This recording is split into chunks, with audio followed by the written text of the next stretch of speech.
Mmh.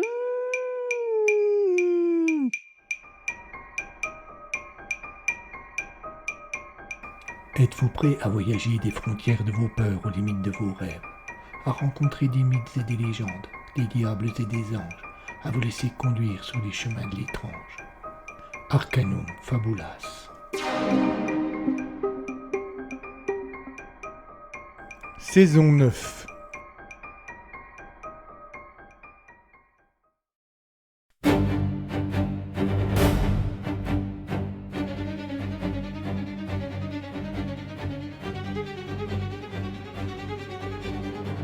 « 1943. Dans une petite ville de l'Est de la France, une jeune fille assiste à l'assassinat de sa mère. La police conclut à un suicide, mais l'inspecteur Victor Malusier n'y croit pas. Et pour prouver qu'il a raison, il devra affronter l'histoire.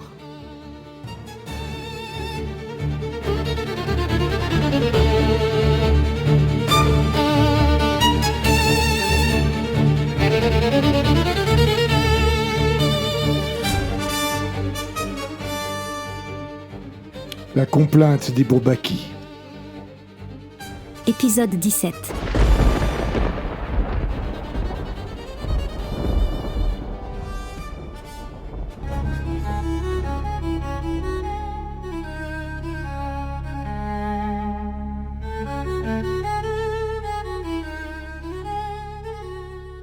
Victor Malusier serra les dents. La douleur ne s'écarta pas pour longtemps et il en fut rassuré. C'était au milieu de ces obscurités totales la dernière preuve qu'il était encore en vie. Tout s'était passé extrêmement vite. La veille, une femme l'avait abordé dans la rue alors qu'elle regagnait son appartement. C'était une grande femme blonde, au visage fin et aux yeux foncés. Elle s'était approchée de lui avec un grand sourire, comme si elle venait de retrouver un ami perdu depuis plusieurs années. « J'ai des nouvelles de Rob. Il veut vous parler ce soir à la chapelle, 15 minutes après le couvre-feu. » Pardon? Avait alors demandé Malusier qui craignait un piège. Êtes-vous certain de ne pas faire erreur? Elle avait souri, puis retrouvant son sérieux, elle avait jeté un regard circulaire autour d'elle pour s'assurer que personne ne laissait traîner des oreilles dans les alentours. Il est avec Vernin et son groupe, mais il a des choses à vous dire avant de quitter la région. Victor avait réfléchi rapidement, puis simplement secoué la tête affirmativement. La jeune femme avait alors retrouvé son sourire et s'était approchée de l'inspecteur pour l'embrasser sur la joue, comme pour saluer, une fois encore, un vieux copain. Puis elle avait rapidement disparu au coin de la rue. Le soir venu, à l'heure dite, Malusier était au rendez-vous et s'y trouva bien seul.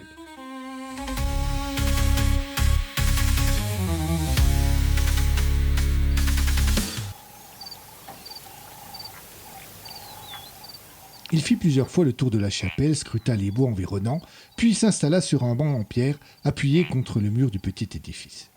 C'est seulement à cet instant qu'un homme sortit du bois et s'approcha de lui. Il était assez rond, presque chauve et semblait un peu inquiet. « Malusier ? Oui? Je suis Topaz. » Il tendit une main droite en regardant autour de lui pour s'assurer que personne n'était témoin de la scène. Le commissaire n'est pas là? Le commissaire ? Malusier se figea et Topaz s'empressa d'enchaîner. Le commissaire, oui, bien sûr. Excusez-moi, je suis pas habitué. Il est au campement, je dois vous conduire. Vous allez me conduire à votre campement? S'étonna l'inspecteur. Ben oui, pourquoi ? Répliqua Topaz qui avait déjà fait demi-tour et pris la direction du bois. Simplement, je vous trouve étrangement confiant. Topaz revint un peu sur ses pas, son ton avait changé, il paraissait un peu plus agacé. Écoutez, mon pardon, je ne pose pas de questions. On m'a demandé de vous conduire au camp. Si vous voulez pas venir, vous ne venez pas et je dirai à Verdun que vous n'avez pas voulu venir. Pas de problème, adios. Et avant même que Victor ait pu réagir, le résistant avait disparu dans le bois. Malusier se ravisa et plongea à son tour dans le sous-bois. Attendez, je vous suis. Malusier ne le remarqua pas lorsqu'il le rejoignit, mais Topaz poussa un long soupir de soulagement. Les deux hommes marchèrent une vingtaine de minutes dans l'obscurité la plus totale. Victor manqua de trébucher à plusieurs reprises. Le résistant parut plus à son aise. Et puis...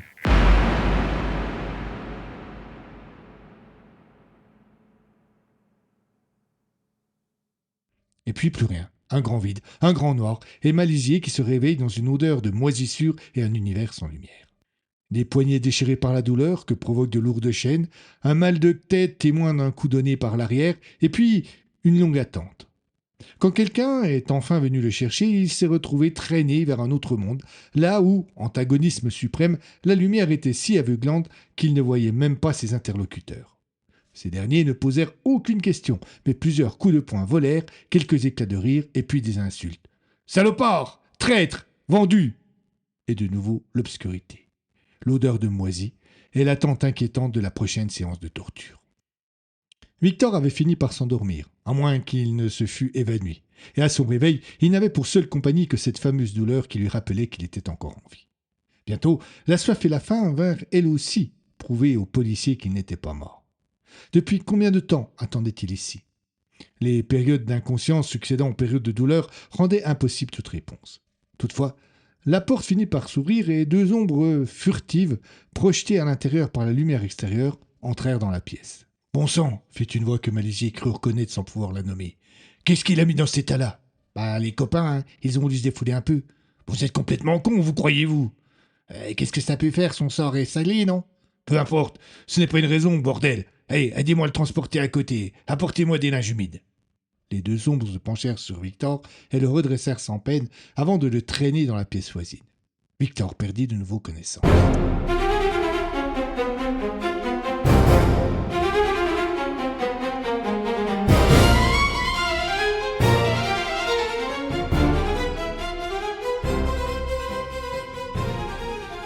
Quelque chose de frais lui éclaboussa le visage.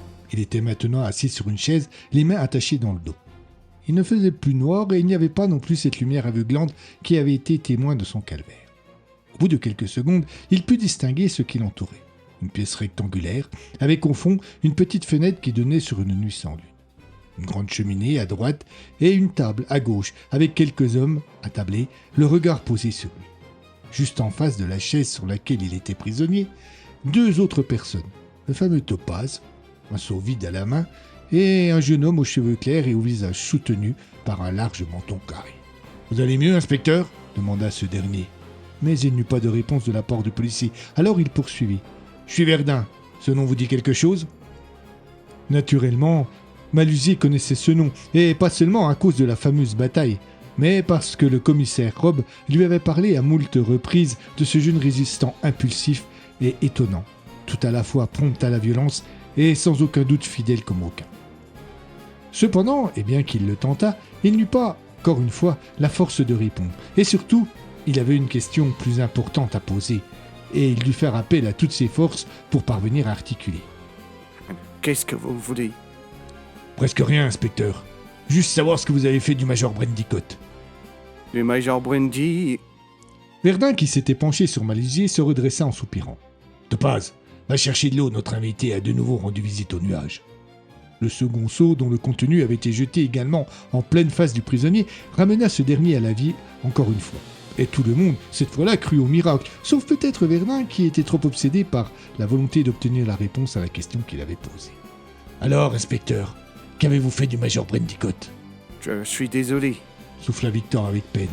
mais je ne sais pas de quoi vous parlez. » Verdun serra les dents, une colère qui n'avait rien de professionnel s'exprimait au travers du léger tremblement de sa main droite. Topaz lui mit amicalement la main sur l'épaule. « Qu'est-ce qu'on fait ?» Comme si cette question, pourtant innocente, avait été un détonateur, le jeune résistant se dégagea d'un geste brut de l'emprise de son camarade et attrapa l'ex-policier au collet. Il le secoua violemment. « Qu'est-ce que vous avez fait de Brendicott, enfoiré ? Vous l'avez arrêté, toi et tes copains Bosch !»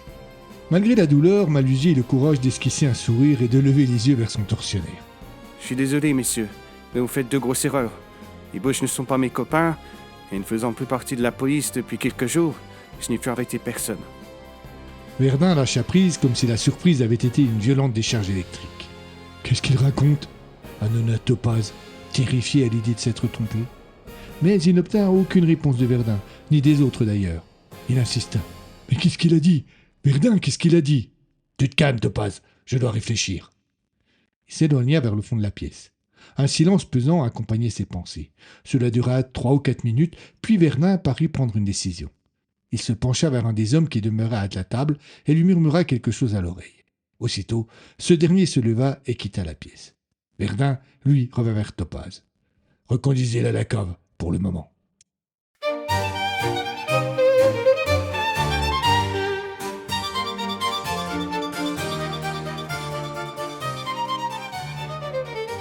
C'est avec mai qu'arriva le printemps cette année-là et des températures agréables et étonnantes se firent sentir dès les premiers jours du mois.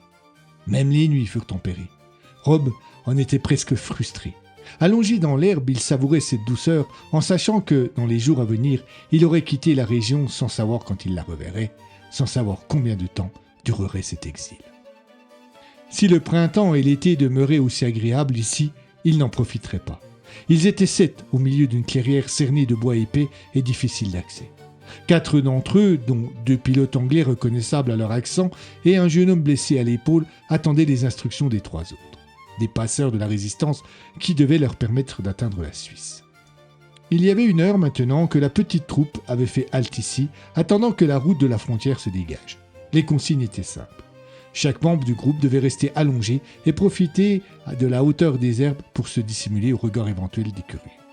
Un peu à l'écart, Yvan, un des 3 passeurs, était monté sur un arbre et surveillait les alentours à la recherche de la moindre ombre insolite, du plus petit bruit inattendu. Tous savaient précisément où se trouvait Yvan. Ils savaient également que ce dernier pourrait leur donner 3 sortes de signal. Le premier était l'imitation du cri du hibou. Il revenait à intervalles réguliers, tous les quarts d'heure, et signifiait que tout allait bien. Le second, imitant un aboiement de chien, était l'ordre du départ. Tous devaient alors se lever et rejoindre le guetteur pour reprendre la route. Enfin, en cas de danger, le miaulement du chien préviendrait chacun de se tenir prêt à la fuite. Les passeurs avaient attendu la lune noire pour lancer l'expédition, et comme le croissant de nuit était absent, l'obscurité était totale et les étoiles brillaient avec une intensité incroyable. On distinguait nettement dans le ciel Cassiopée et la Grande Ourse, ainsi qu'une dizaine d'autres constellations auxquelles Rob était incapable de donner un nom. Le cri du hibou retentit et l'ancien commissaire soupira. Il fut tenté un instant de rejoindre un de ses camarades, d'infortune pour discuter un peu avec lui, mais il se retint, c'était mettre tout le monde en danger pour rien. Il ferma donc les yeux, espérant s'assoupir un peu afin de tuer le temps. Un miaulement soudain remit tous ses sens en alerte. Il y eut quelques bruits à quelques mètres de lui. Ses camarades se préparaient à la fuite. Mais il n'y eut pas de second miaulement et Rob demeura tendu. Après 4 ou 5 minutes d'une attente interminable, le cri du hibou s'éleva dans la pénombre. Mais Rob demeura sur ses gardes. Il craignait un piège. Quelque chose bougea parmi les herbes. Et instinctivement, le commissaire attrapa une grosse pierre qui se trouvait près de lui, tout à fait décidé à la transformer en arme, le cas échéant. Mais une voix familière le rassura. « Jean-Claude, c'est Yvan, n'ayez pas peur. » L'ombre du jeune passeur qui se déplaçait en rampant apparut entre 2 rangées d'herbes. Rob souffla un peu. « Qu'est-ce que vous faites là ? Qui monte la garde ?»« Ne vous en faites pas, Marcel a pris ma place. Mais il faut que vous veniez avec moi. »« Que je vienne avec vous ?»« Ouais, et un changement de programme pour vous. » Les 2 hommes rampèrent jusqu'à l'orée du bois où ils purent retrouver une position debout, plus en rapport avec leur situation d'être humain. « Restez là !» ordonna Yvan, avant de s'éloigner de quelques pas et de siffloter 3 notes rapides. Une ombre apparut alors derrière un arbre et vint directement jusqu'au commissaire. L'homme qui, quelques heures plus tôt, se trouvait dans la pièce où l'on torturait Maléger et à qui Verdun avait murmuré quelque chose à l'oreille, était en passe d'accomplir la mission que ce dernier lui avait confiée. « Monsieur, vous me reconnaissez ?» ?»« Oui. » répondit Rob, qui avait croisé son visiteur à plusieurs reprises dans le camp de Verdun et de ses hommes. « C'est Verdun qui m'envoie vous chercher. Il y a un problème avec Malusier. »« Malusier ? » ?»« Ne traînons pas. Venez avec moi, je vous donnerai tous les détails en route. »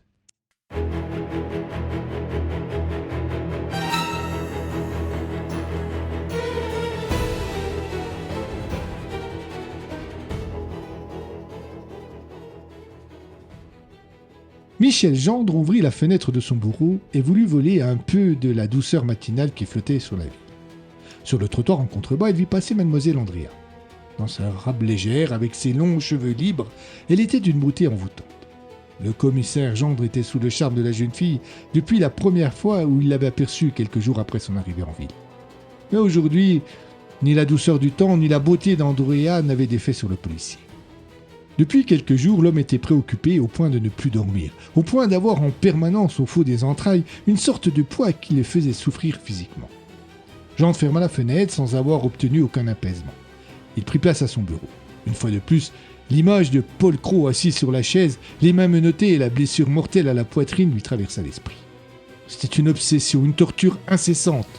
Pour la première fois en 4 ans, il avait vraiment compris ce qu'était cette guerre, ce qu'était le camp qu'il avait choisi.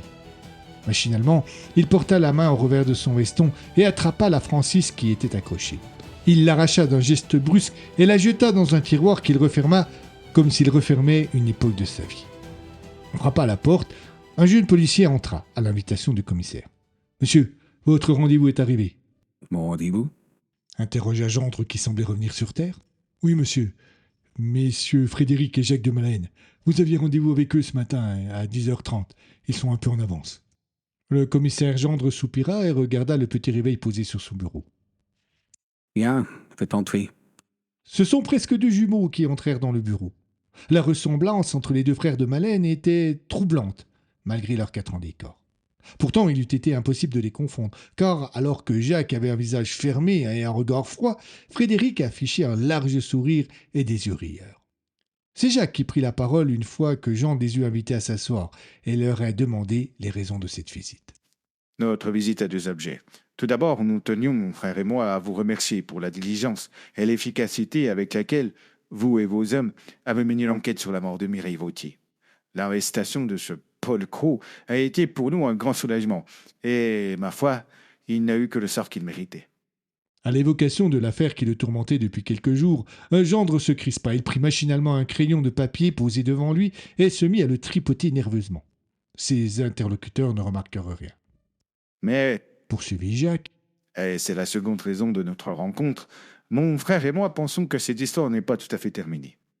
En effet, Frédéric a remarqué que plusieurs documents à caractère privé ont disparu de chez nous en même temps que Mireille.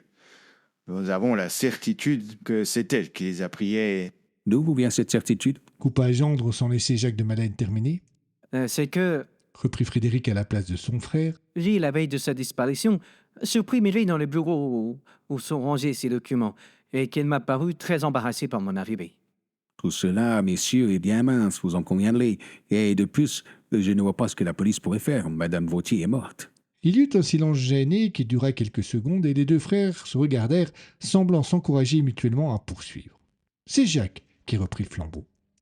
Nous sommes persuadés que ces documents ont été volés par Mireille pour le compte de Paul Cros, et nous pensons également qu'ils se trouvent maintenant chez ce dernier. Dans la ferme de sa mère, mais qu'est-ce que vous fait dire cela? Oh, en rien de précis, Avoua Frédéric. mais il est capital que nous récupérions ces documents, et si vous pouviez nous aider... Gendre soupira, posa le crayon sur le bureau et s'avança un peu. Sans regarder ses interlocuteurs, il demanda. « C'est quoi ces documents? » C'est-à-dire, Balbutia Jacques. ce sont... Il hésita, jeta un regard à son frère qui baissa les yeux comme pour fuir. Disons que nous sommes entre gens de bonne compagnie, commissaire, et que... Je vous arrête, monsieur de Malaine.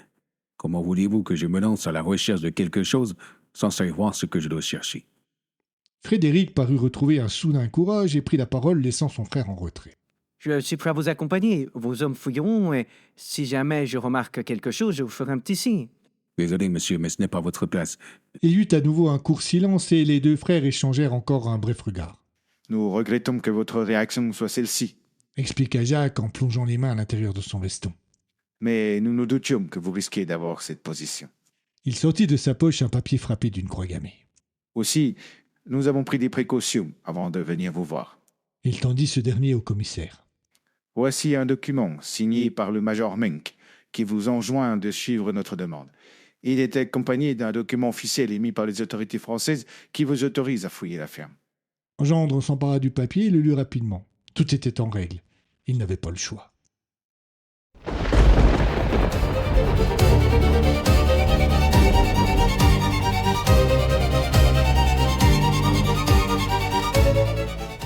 À suivre.